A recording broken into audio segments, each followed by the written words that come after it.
Olá! Bom, aqui estou com vocês apresentando aqui um pouquinho da minha história. Aqui nós temos desde o começo com as fotos mais antigas, de quando eu comecei no teatro, depois apareceu a contação de história e, já sabe, né, pesquisar muitas histórias. Aqui nesse pequeno baúzinho também eu tenho algumas imagens aqui.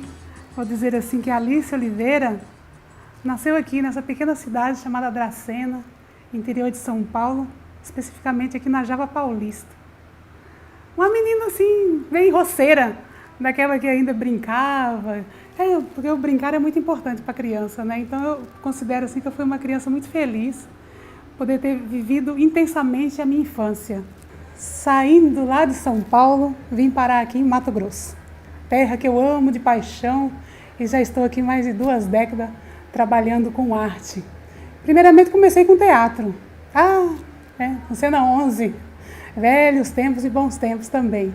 Então, depois que veio a contação de histórias, e veio da seguinte forma, foi um convite feito pelo Sesc Arsenal, através na época, a Cristina, em que ela me convidou para participar de uma oficina de contação de histórias.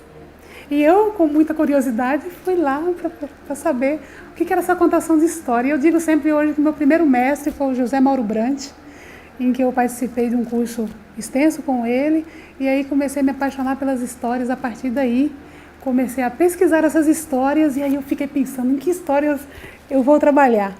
Só logo depois que eu comecei a investigar e pesquisar os recursos. Mas que recursos é esses que o contador de história utiliza hoje na contemporaneidade para atrair a atenção da criança, para tornar a história mais lúdica, interessante, atrativa?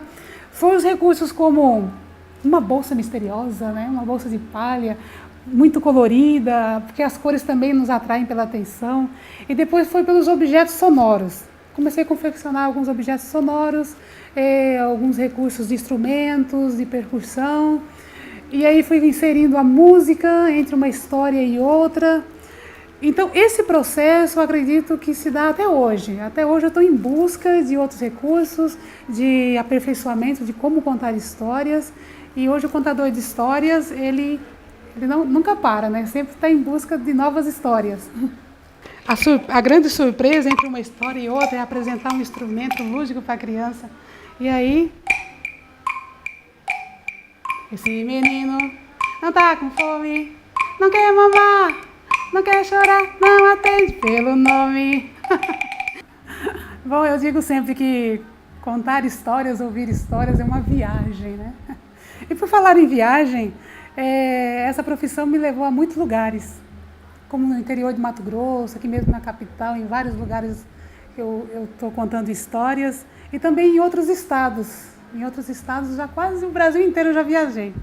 Eu tenho aqui a minha primeira viagem enquanto contadora de histórias, que foi pelo projeto Amazônia das Artes, do Sesc, em que eu viajei 6 ou 4 capitais do Brasil.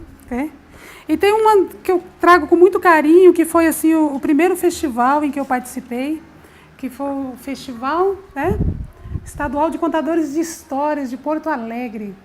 E foi através desse festival de contadores de histórias que eu me instiguei. E chegando aqui em Cuiabá, eu falei assim, gente, eu tenho que trazer um festival aqui para Mato Grosso. É um festival de contadores de histórias, um encontro de contadores de histórias, por que não? E foi a partir daí que em 2012 nós promovemos aqui o Encontro Nacional de Contadores de Histórias. Contar histórias nos leva para o mundo da imaginação, para o mundo do faz de conta.